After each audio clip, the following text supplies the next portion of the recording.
And now we go on to Michael Cohen. Another issue for the president to deal with. Michael Cohen, the former fixer and lawyer, of course convicted of the president, says he is full of regrets from his 12 years working as Trump's lawyer and self-described fixer. Right now, Lester Holt is joining us with his exclusive reporting, his first reporting with his interview with Michael Cohen. Lester, thanks so much for being with us. Congratulations on the interview. And what did you learn from speaking to Michael Cohen? A lot of people have been looking to speak with him. Well, we've learned a lot. Certainly has changed as the man who one time said he would take a bullet for Donald Trump. No longer. He describes himself as more of a fixer and as someone who would do anything on behalf of his boss, Donald Trump, a man he now appears to be trying to take down. I described Mr. Trump as a cult leader, and I was in this cult. And while I was in the cult, I was really refusing to acknowledge that the actions that I was performing for my boss were morally wrong.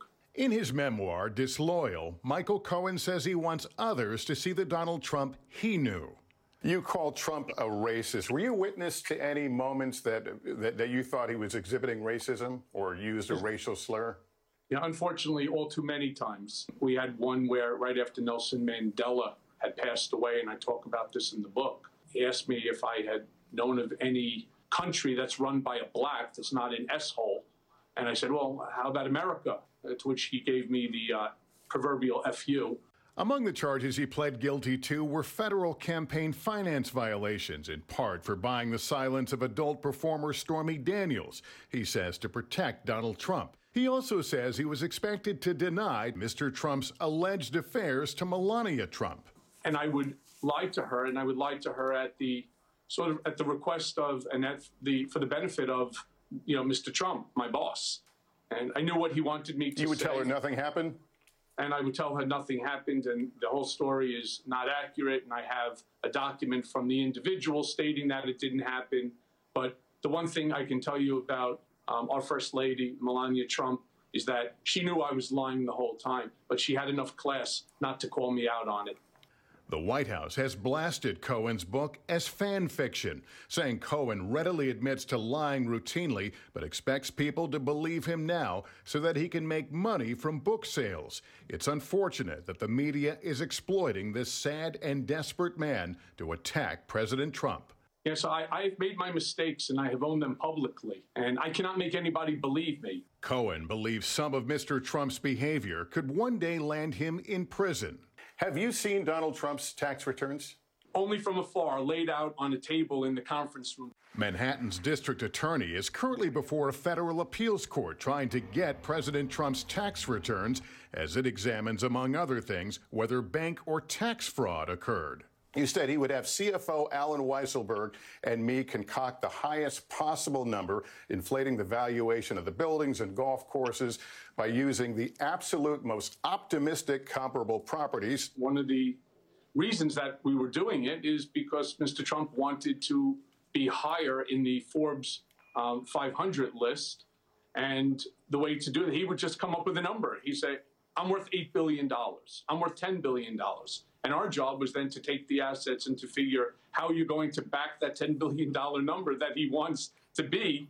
New York federal prosecutors acknowledge Cohen did provide information to law enforcement, including the special counsel's office, but also noted that Cohen's description of those efforts is overstated in some respects and incomplete in others. So does that diminish your credibility, the fact that even prosecutors weren't sure they got the full thing? Yeah, I'm not so sure that it diminishes anything, considering I believe about 18 investigations were opened based upon the information that I provided, including the need for his tax returns. Cohen knows readers will question the validity of many of his claims, but he wants us to believe this. So Donald Trump will do anything and everything within which to win. And I believe that includes manipulating the ballots. I believe that he would even go so far as to start a war in order to prevent himself from being removed from office. I asked Mr. Cohen whether he is a witness in any current investigation. He says he's not allowed to answer that question. He does tell me, though, he entered the guilty plea only because he says prosecutors were threatening to indict his wife, and he had just a few days to make the decision whether to accept that. Fascinating, fascinating interview. Lester, does he have any proof to back up all of these claims?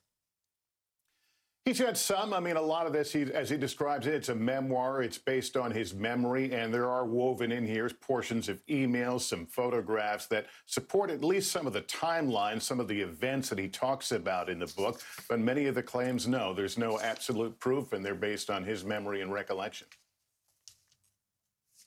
Well, thank you so much. Thanks for taking time for us today, Lester. We really appreciate that. And you can see more of Lester's exclusive interview with Michael Cohen tonight on NBC Nightly News. And later, tune into the Rachel Maddow Show as Michael Cohen sits down with Rachel.